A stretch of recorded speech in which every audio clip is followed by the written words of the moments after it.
नमस्कार, पंजाब केसरी टीवी देख रहे हैं आप। मैं शिमला से योगराज शर्मा आपके साथ जुड़ा हूं। विधानसभा बजट सत्र का आज 7वां दिन है और प्रश्नकाल के साथ आज के दिन की भी शुरुआत होगी। 11 बजे से सत्र की कार्रवाई शुरू होगी और उसके बाद जो है वो जिस तरह से बीते कल से बजट को लेकर चर्चा शुरू हुई है, उसमें पक्ष और विपक्ष के विधायक हिस्सा ले रहे हैं। कल भी विपक्ष की तरफ से काफ़ी आक्रामक हमला बोला गया था बजट को लेकर। साफ तौर पर बजट को जो है नेता विपक्ष की तरफ से साफ तौर पर ये कहा गया कि झूठ जो है इसमें पेश किया गया है, झूठे आंकड़े दिए गए हैं, बजट में ग्रोथ नहीं है।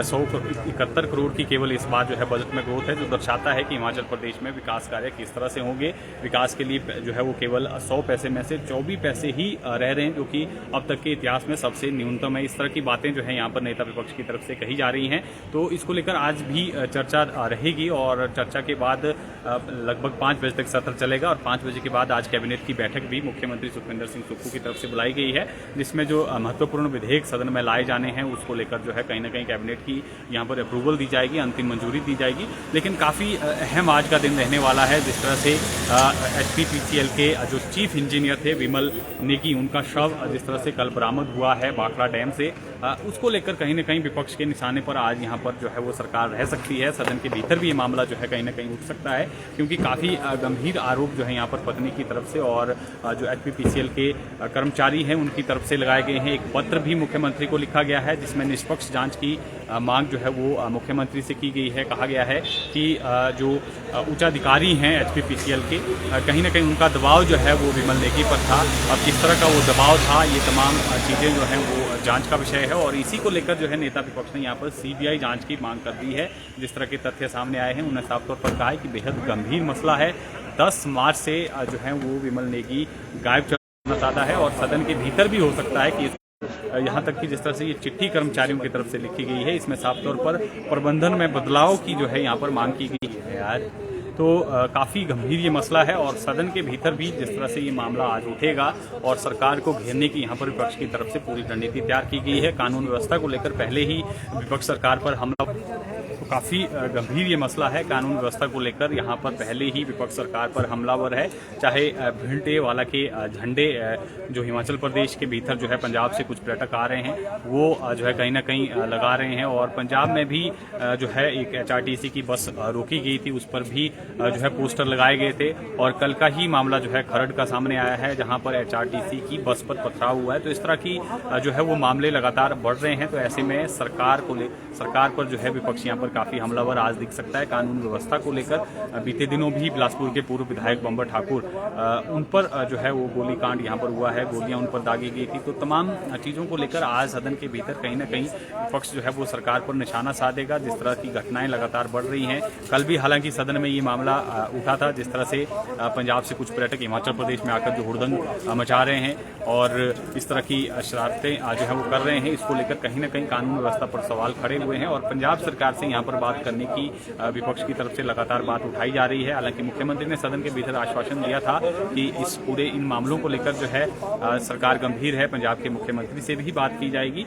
दूसरी तरफ अब HRTC चालक परिचालक यूनियन के अध्यक्ष की तरफ से एक बयान आया है जिसमें उन्होंने कहा कि अगर इसी तरह के हालात रहें तो हिमाचल प्रदेश से जो HRTC की बसें पंजाब के लिए भेजी जाती हैं वो बसें जो है वो नहीं चलाएंगे अगर इसी तरह का माहौल रहा, क्योंकि कहीं ना कहीं असुरक्षा का यहाँ पर जो है वो चालकों और परिचालकों की भी है, साथ में जो सवारियाँ ट्रेवल करती हैं उनकी सुरक्षा पर भी यहाँ पर जो है कहीं ना कहीं खतरा हो सकता है। तो ऐसे में काफ़ी गंभीर ये मसला जो है पंजाब और हिमाचल के बीच में होता जा रहा है। अब आज देखना होगा कि किस तरह से विपक्ष सदन के भीतर में इस मसले को उठाता है, क्या कुछ सरकार की तरफ से कार्रवाई का आश्वासन जो है वो मिलता है, क्या जो है पंजाब सरकार से बात जो है यहाँ पर हिमाचल प्रदेश सरकार की होती है। इन तमाम चीज़ों को लेकर जो है नज़र रहेगी और काफ़ी महत्वपूर्ण, जिस तरह से मैंने कहा कि आज का दिन रहने वाला है, बजट पर चर्चा भी रहेगी और उसके अलावा ये कानून व्यवस्था को लेकर जो 2-3 इश्यूज सरकार के सामने आए हैं उससे कहीं ना कहीं माहौल जो है वो काफ़ी हिमाचल प्रदेश में बिगड़ा भी है और इसको लेकर विपक्ष निशाना साधेगा। ठीक 11 बजे से सदन की कार्रवाई शुरू हो जाएगी और प्रश्नकाल में भी काफ़ी अहम प्रश्न जो है वो रहने वाले हैं। और ये विधानसभा परिसर की तस्वीरें आप देख सकते हैं, स्कूली छात्र भी विधानसभा की कार्रवाई देखने के लिए पहुंचे हैं और कार्रवाई को देखेंगे, करीब से जानेंगे कि किस तरह से सदन के भीतर कार्रवाई चलती है। प्रश्नकाल की मैं अगर बात कर लूँ तो प्रश्नकाल को लेकर भी काफ़ी प्रश्न जो है वो विपक्षी विधायकों की तरफ से लगाए गए हैं और सत्ता पक्षी विधायकों की तरफ से लगाए गए हैं। विदेश प्रवास को लेकर जो है विक्रम सिंह ठाकुर की तरफ से प्रश्न लगाया गया है। उन्होंने मुख्यमंत्री से जो है वो प्रश्न किया है कि वर्तमान सरकार के कार्यकाल में कौन कौन से विधायक, मंत्री और अधिकारी कर्मचारी विदेश प्रवास पर गए हैं। उसका पूरा ब्यौरा जो है इन्होंने मांगा है। विदेश प्रवास जाने वाले व्यक्तियों के नाम, पद और प्रवास का उद्देश्य उन्होंने पूछा है। प्रवास के लिए सरकार द्वारा जो नो ऑब्जेक्शन सर्टिफिकेट होता है उसका पूरा ब्यौरा मांगा है कि वो दिया था या नहीं दिया था, उसका पूरा विस्तृत ब्यौरा जो है वो मांगा गया है। और कितना खर्च जो है सरकार की तरफ से हुआ है इन विदेशी दौरों को लेकर, ये प्रश्न जो है वो सदन के भीतर उठेगा। और स्वास्थ्य विभाग से संबंधित एक प्रश्न जो है जनकराज शर्मा की तरफ से पूछा गया है कि 20 फरवरी 2025 तक प्रदेश में कितने नए MBBS और BDS चिकित्सकों के पद जो है वो सृजित किए गए हैं और कितने उसमें नियुक्त किए गए हैं, कितने पद जो है इस पर खाली चल रहे हैं। तमाम प्रश्न जो है वो सदन में पूछे गए। चिट्टे का प्रश्न भी सदन के भीतर आज उठेगा, जिसमें DS ठाकुर की कटौती से विधायक हैं, मलेंद्र नाथ इंदौरा से, विनोद कुमार नाची, केवल सिंह कांडी शाहपुर से। उन्होंने मुख्यमंत्री से सवाल पूछा है कि जिला चंबा और डलहौजी विधानसभा क्षेत्र में चिट्टे की रोकथाम के लिए सरकार क्या कुछ कदम उठा रही है, तस्करों के खिलाफ क्या कार्रवाई की जा रही है, प्रदेश में अवैध नशा, हेरोइन के कारोबार को समाप्त करने के लिए सरकार द्वारा क्या कदम उठाए गए हैं, और गत 3 वर्षों में 2025 तक 20 फरवरी 2025 तक अवैध नशे के कारण कितनी मौतें हिमाचल प्रदेश में हुई है। ये प्रश्न सदन के भीतर उठेगा। और इस अवधि में प्रदेश में चिट्टा तस्करों से संबंधित कितने मामले दर्ज किए गए हैं, कितना चिट्टा बरामद किया गया है और गिरफ्तार व्यक्तियों का पूरा ब्यौरा इन्होंने मांगा गया है और किन किन धाराओं के तहत मामले दर्ज किए गए हैं, कितने व्यक्तियों की संपत्तियां जब्त की गई हैं।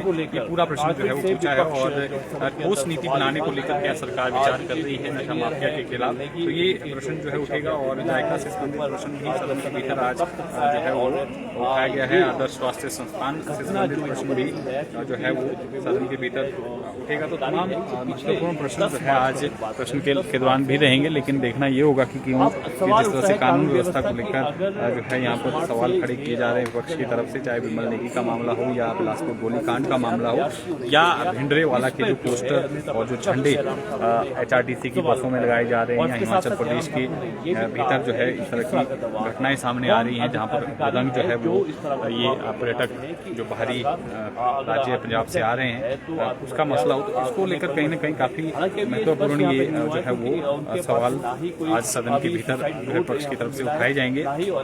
और प्रश्नकाल में ही त्रिलोक जम्वाल और विपिन सिंह परमार की तरफ से प्रश्न पूछा गया है कि सरकार ने मंदिरों, समितियों और न्यासों से मुख्यमंत्री सुखाश्रय और सुख शिक्षा योजना के लिए आर्थिक सहयोग हेतु निवेदन किया है। यदि किया है तो इस संबंध में जो पत्र जारी किया गया है उसकी जो है वो प्रतिलिपि सदन में रखी जाए और कितनी धनराशि जो है मंदिरों से मिली है उसका पूरा ब्यौरा मांगा गया है। और 2 सालों में सरकार ने ये उन्होंने पूछा है और आदेशों की अगर पूरा ब्यौरा मांगा गया है।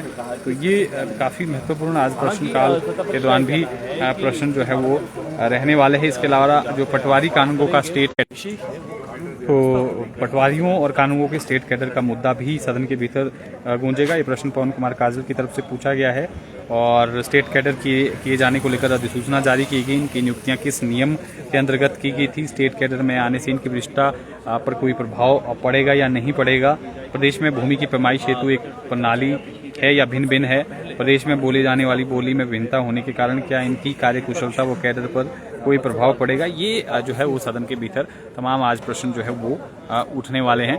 तो ये जो है काफ़ी महत्वपूर्ण मसले हैं जो आज सदन के भीतर उठेंगे, लेकिन कानून व्यवस्था को लेकर कहीं ना कहीं आज सरकार पर जो है यहाँ पर तीखा हमला विपक्ष की तरफ से बोला जाएगा। जिस तरह का ये खरड़ में मामला सामने आया है, पथराव हुआ है HRTC की बस पर, और दूसरा मामला जो विमल नेगी का संदिग्ध हालत में जो शव मिला है उसको लेकर कहीं ना कहीं यहाँ पर प्रश्न खड़े हुए हैं। तो ये तमाम मसले हैं जिसको लेकर सदन के भीतर आज जो है वो कहीं ना कहीं तल्खी देखी जा सकती है। सत्ता पक्ष और विपक्ष के बीच में क्या कुछ सदन के भीतर रहता है, किस तरह का रुख जो है वो विपक्ष सदन के भीतर अपनाता है और सरकार किस तरह से जो है वो जवाब देती है, क्या कुछ निकल कर आता है। तमाम अपडेट के साथ फिर जुड़ेंगे, आप बने रहेंगे आपके साथ।